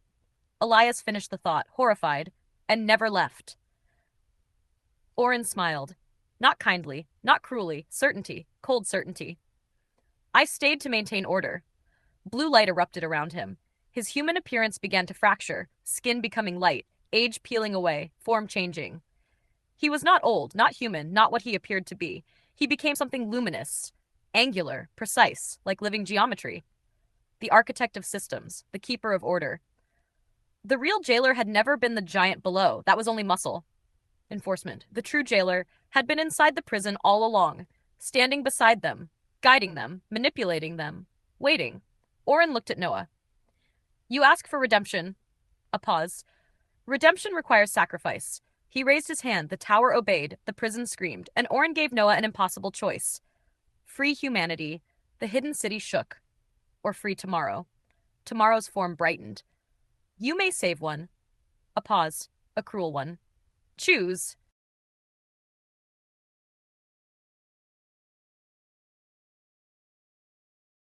Chapter 22. The false choice silence. Total silence.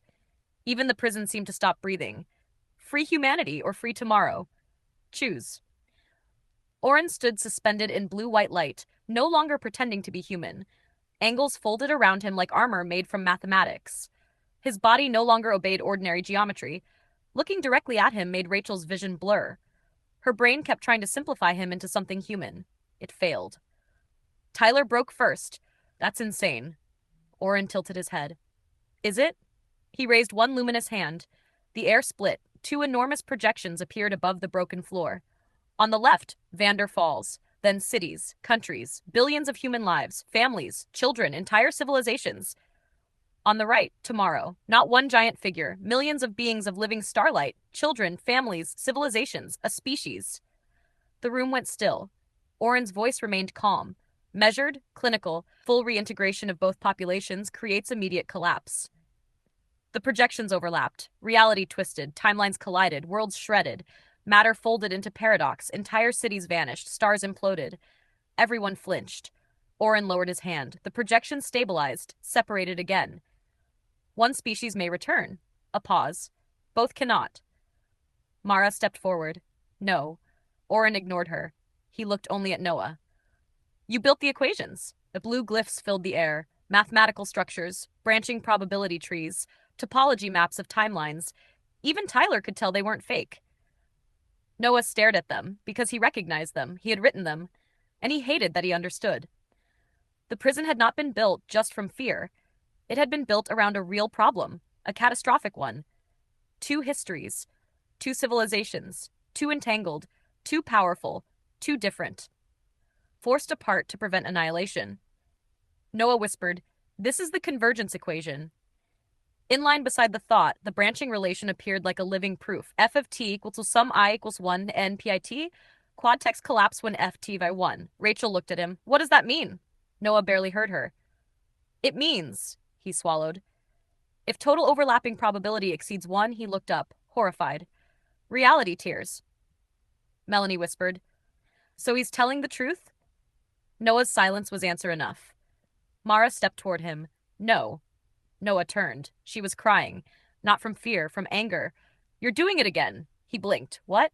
Thinking inside his box. Orin's expression didn't change, but Elias suddenly looked at Mara. Really looked. Then something clicked. His eyes widened. Oh. Mara turned toward Orin.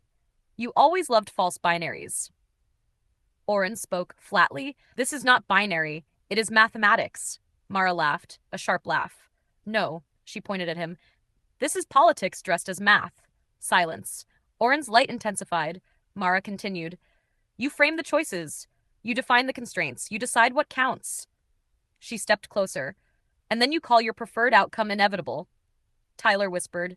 That sounded personal. It is, Elias said.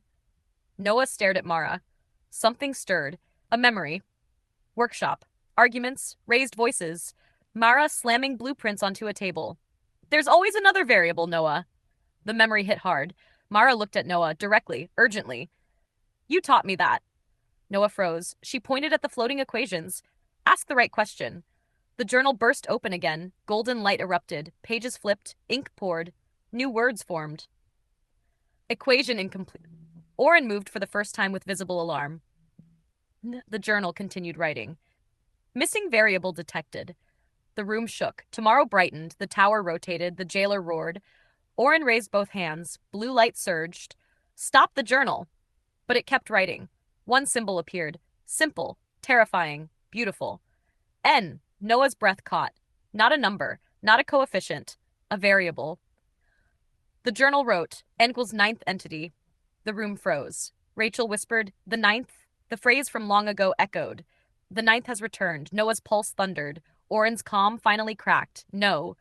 Elias stared at the page, then at Noah, then at Tomorrow, then at Mara. His voice shook. It wasn't 8. The journal wrote again. Humans equals 4. Future humans was 4. Tomorrow equals 1. Noah's eyes widened. No. No, no, no. Mara whispered it first. The equation assumed 2 populations. Elias finished. It missed the bridge. Oren shouted, impossible. The journal disagreed. Total populations equals 3. The equation shattered. The branching trees collapsed. Probability maps rewrote themselves. Noah suddenly understood. All at once. Like lightning. He wasn't merely human. He wasn't merely architect. He wasn't merely correction. He was the ninth. The bridge. The overlap. The living reconciliation between species. The reason 3 Noahs existed. The reason Tomorrow searched for him. The reason the tower recognized him. He turned slowly toward Tomorrow. The giant being spoke softly, almost tenderly. Now you remember. Memory exploded. A child, Noah, playing with a being of starlight. Laughing, growing, learning both languages, human and Tomorrow. He had not just met Tomorrow. He had been raised between both civilizations, designed, no, born to connect them. The first hybrid consciousness. The bridge. The ninth. Noah looked at Oren, everything suddenly clear. You lied. Oren's light destabilized. Noah stepped forward. There was never a 2-choice system. Another step. You removed the third option. Another step. You removed me. Oren shouted, I saved existence. Noah shouted back, and the now for the first time with the full weight of the architect in his voice. No. The tower answered him. Gold. Not blue, gold. No, Oren. The prison shook. Chains of blue light began breaking across the city. Noah's voice deepened. Ancient. Certain. Compassionate. You didn't preserve peace. Another chain broke. You preserved separation. Another. You preserved fear. Oren screamed. Blue light flared violently. If you merge them, everything changes. Noah looked at him, then at humanity, then at Tomorrow, then at Mara, and smiled through tears. Yes, a pause, the beginning of redemption. That's the point.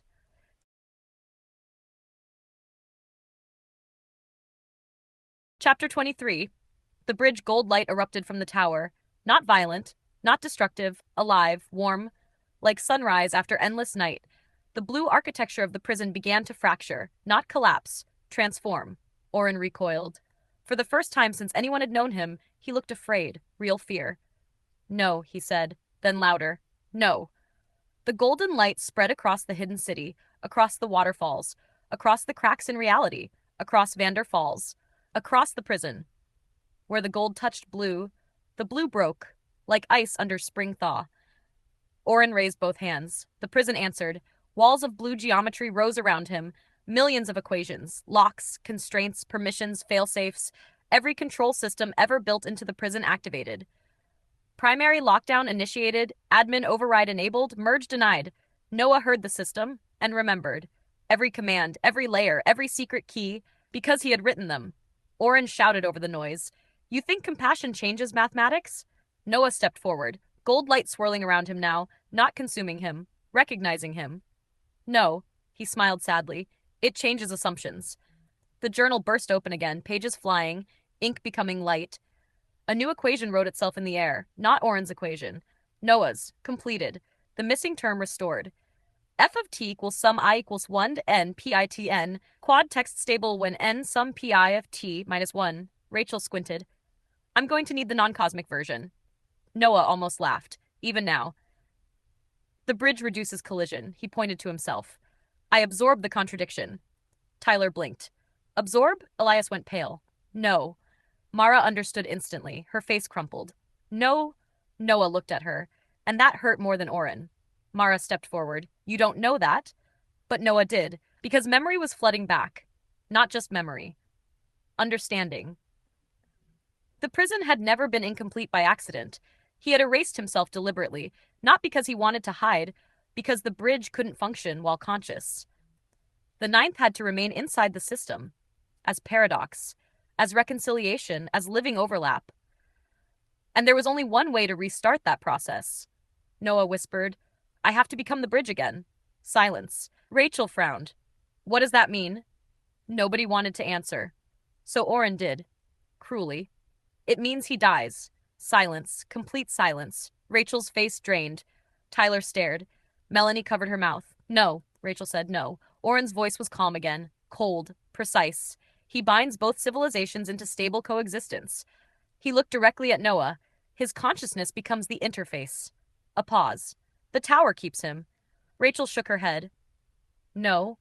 The gold and blue lights clashed violently around the room. Reality screamed. Tomorrow took another step. Closer now. Not threatening. Urgent. The jailer climbed higher. A second mountain-sized hand broke through reality. Time was ending. Oren spread his arms. Choose. He pointed left. Humanity survives. He pointed right. Tomorrow survives. Then at Noah. Or all survive. A pause. And you cease. The cruel elegance of it hit everyone. Redemption. Sacrifice. The true cost. Noah closed his eyes. And then Rachel slapped him. Hard. Everyone froze, including Noah. What was that for? Rachel was crying, furious. Because I know that look. Noah blinked. The martyr look. Tyler almost spoke, then decided not to. Rachel stepped closer, shaking. You don't get to do that. No. Rachel? No. She pointed at him. No heroic sacrifice speech. No noble goodbye. No deciding alone. The words hit him harder than the slap. Mara stared. Elias stared. Even Oren paused. Rachel's voice broke. That's the old you talking. Noah froze. The architect, she swallowed. The guy who made giant decisions for everyone because he thought only he could carry the burden. Silence. Rachel stepped closer. That's how the prison happened. The words landed. Hard. Noah stopped breathing. Rachel's eyes burned. If redemption means anything, a pause. It means not repeating the same mistake. The room went dead silent. Even Tomorrow stopped moving, listening. Rachel pointed around the room. You have us. Tyler stepped forward. She's right. Melanie nodded through tears. You don't have to carry everything alone. The older Noah stared at his younger self, then smiled faintly. Well, a pause. That would have saved us a lot of trouble. Noah looked at all of them, humans, future selves, Mara, Elias, Tomorrow. Not alone. For the first time in centuries, the architect understood the flaw, not in the equation, in himself. He had always assumed salvation required singular control, one mind, one choice, one sacrifice. But bridges aren't built from one point. They require connection, multiple anchors, trust. His eyes widened. Oh, Mara saw it too. She gasped. Noah, he turned toward Oren, now smiling, not with certainty, with hope. You missed another variable. Oren's calm shattered. No, Noah pointed around the room. Not N. He pointed at everyone. Us. The journal exploded with golden light. New text burned into reality. Distributed bridge model detected. Oren screamed. No. The journal wrote the final equation. F of t equal sum that I equals 1 n pi tium bj, where one bridge had to bear everything, many bridges could share the load. Rachel, Tyler, Melanie, Mara, Elias, the older four, Noah, Tomorrow. 9. The real ninth wasn't Noah. It was unity. Oren whispered in horror. That's impossible. Noah smiled. The redemption arc fully ignited. No, Oren. Gold light erupted from every person in the room. It's called trust. Pot.